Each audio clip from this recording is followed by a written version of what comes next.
This is Singapore here. So basically, we have heard recent news that the Intel 13 Gen and 14 Gen CPUs have caused massive damage to their laptops and desktops. Actually, I just want to highlight a few articles that generally there has been a recent debacle regarding this issue. So this article here, it says here Intel trying to recruit senior engineers from TSMC Arizona, which is the manufacturer of course the wafer chips in Taiwan, as TSMC builds chips for Intel. So let's look at the article. Okay, fact is right.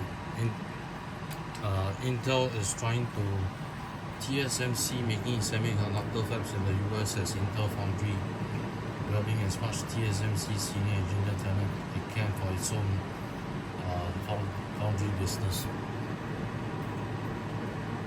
So TSMC is currently scurrying to get fabs built on US soil right now, with Intel and its own semiconductor business with Intel Foundry, poaching TSMC senior engineers to help its long-term growth in the semiconductor industry against TSMC. Intel has been poaching senior engineers away from TSMC as they are coming into the US to help the Taiwan semiconductor giant set up its foundries in Arizona, USA. Intel is recruiting the TSMC's staffers for its own Intel Foundry business, which is kind of dog as TSMC is helping Intel and Intel is poaching staff out from under them. On top of that, Intel has outsourced the production of its next gen or Ultra 200 volts non-lead CPUs to TSMC using its 3nm process.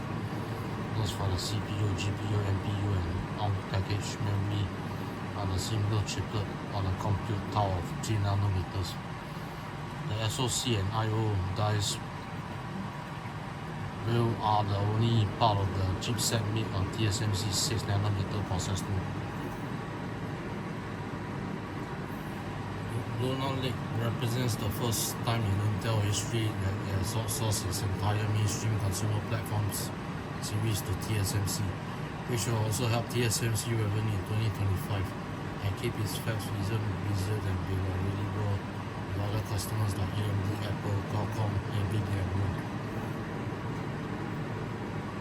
Intel poaching TSMC talent will have a flow-on effect over the years as we see Intel Foundry expanding, securing more clients, and finally popping up world-leading semiconductors and next-gen chips. Intel is truly going to go into a bigger and Goliath war battle against TSMC, the largest gladiator fight in the history of the semiconductor industry. The next 5 to 10 years of chip recreation is going to be incredibly fun to see unfold. So let's take a look at the effect. This is the main article of Intel. Yes, it's only due to the failure of the 13 and 14 Gen CPUs failing extremely badly. So it is decided to eliminate thousands of jobs to reduce costs after earnings slump, market share losses. Intel reportedly planning to slash thousands of jobs to reduce costs and fund new efforts to rebound after earnings slump and market share losses. So Intel has plans to lay off thousands more staff as the company wants to reduce costs and fund an ambitious effort to rebound from an earnings slump, market share losses, and the debacle surrounding dying 13 Gen and 14 Gen core CPUs. In a new report from BNN Bloomberg, we are learning that the reduction in Intel's workforce might be announced as early as this week. According to people familiar with the matter, Intel is scheduled to report its second quarter 2024 earnings on Thursday, with around 110,000 staffers worldwide, excluding workers and units that are being spun off Intel.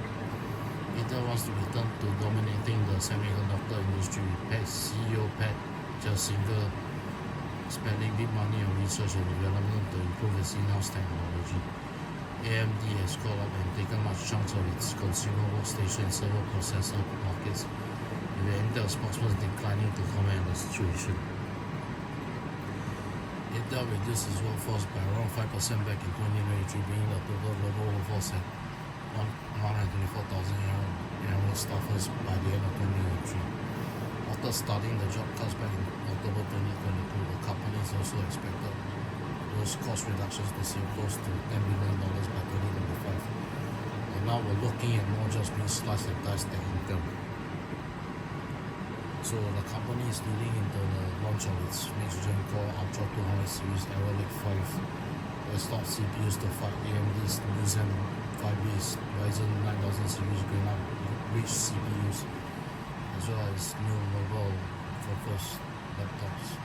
Processors with its upcoming Core Ultra 200 series Lunar Lake CPUs penciled for September 3rd launch, in order to fight AMD's new Zen 5-based Ryzen AI 300 series Strix point APUs.